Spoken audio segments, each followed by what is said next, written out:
and welcome back to Fast and Jams, Sci-Fi podcast designed to entertain you. My name is Captain Leigh, and I've had a few change of plans.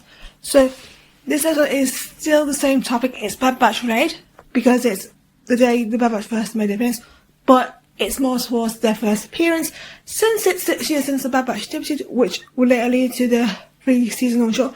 I thought I would have a look back at their first appearance in the next episode of the Cline Force, which was back in 2020.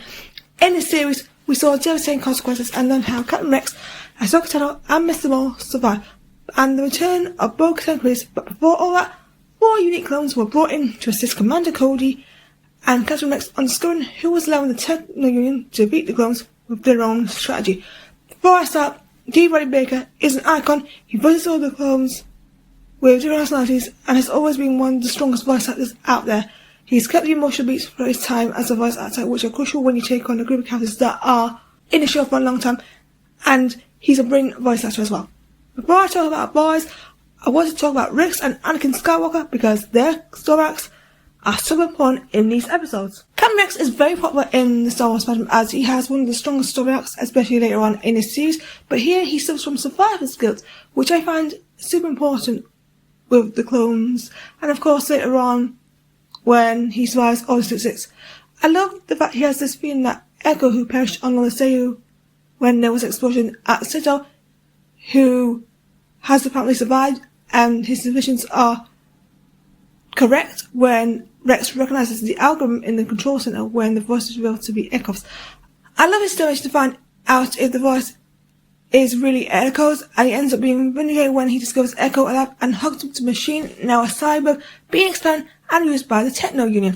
I love the role of Anakin Skywalker. Matt Lanter is just as strong as the other actors who have taken on Anakin's role, and that's the beauty with this character. Anakin is chaos, and when I mean chaos, I mean chaos. He leaves his mission without approval, which is iconic and in character, but also is selfie, and is still mad when the clones disobey his orders. But it's Cline Force 99, and he always disobey orders anyway. There is a big moment when Anakin goes dark, defeating General Trench, and I like the foreshadowing of Darth Vader, as it's important here, as any foreshadowing is a good move. Also, his little moment with Padme is beautiful, as it humanises him and how much he misses being fair because of his own duties for the Jedi Order. It's time to meet Cline Force 99, who are named after 99, a disabled clone who was forced to serve as a jester, then fight, but he ended up being the hero to the cost of his own life. But his legacy lives on. Legend. If you don't know these legendary troublemakers, there are 4 of them: Hunter, Tech, Recco, and Crosser. Defective clones with desirable mutations and individual skills who often disobey orders and do their own thing, which I always find them iconic for. They have their own ship, their own, and of course their own defective droid Gunky.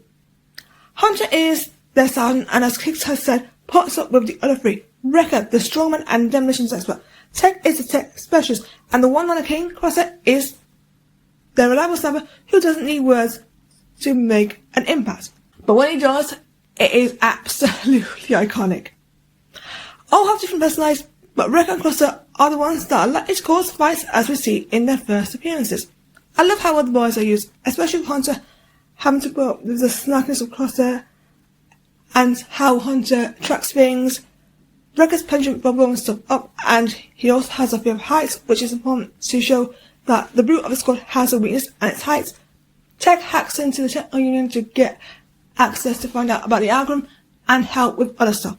The growth from hatred towards Rex to the camaraderie in the first 2 episodes is a sign of how they all stand together once these little bursts between Recco, Crosser, and Recco are done and dealt with. I find it beautiful when they all come together and complement each other's skills. They help one another out, and there's so many things that happen, and they all deserve a shout. So that's why I'm saying all deserve a shout, because there's too many moments. I think it's right to talk about Echo's journey from prisoner to the newest member of Cline Force 99. I feel sorry for him after what he has been through. Forced to work against his brothers by his brain being forced to give the Separatists the instructions to defeat the clones, his freedom is a moment when he is rescued by Rex, Tech, and Co., especially thanks to the musical work of Kevin Kiner, legend.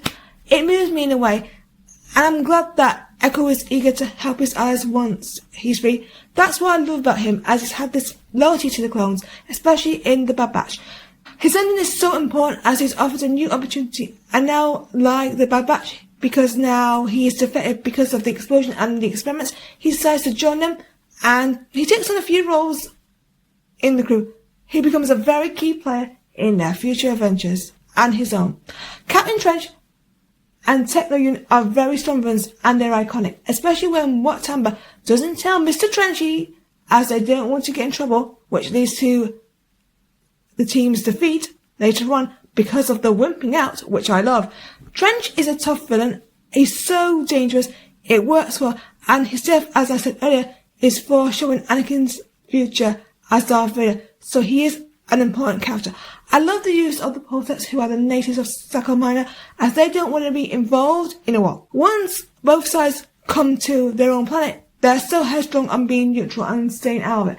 I love that they put their newness aside when the Tech Union attack because of Echo's escape. They're able to defend their home, Echo and the clones, and save Echo from being taken again. The design of the Marauder is one of the highlights, as this foreshadows what Clone Force 99's home will be in their own show.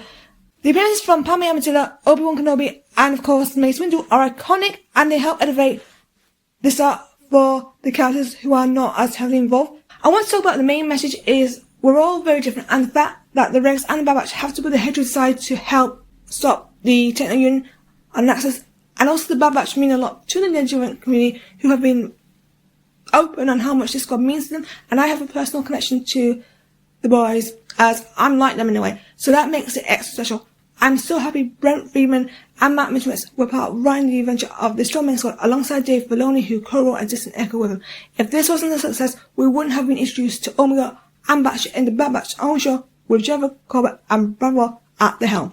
I am grateful to the story for being a success, and the fact that we get to explore more of his characters in the future is a brilliant idea. I want to thank everyone involved for doing a good job and showing that clones individually is important, no matter if you're a Reg or like the Bad Batch. What did you think about the Bad Batch arc of the Clone Wars? Comment down below or at First on social media. If you like this episode, click the like button and subscribe to the channel if you want to see more animation goodness in the coming months, as I've got big plans. Next time, Captain Leigh gets the atmosphere going and the hype up before the Mando and Grogu film, so join me discussing the trailer. Has the promotion stepped up? Let's take it from the top from a supporter's perspective.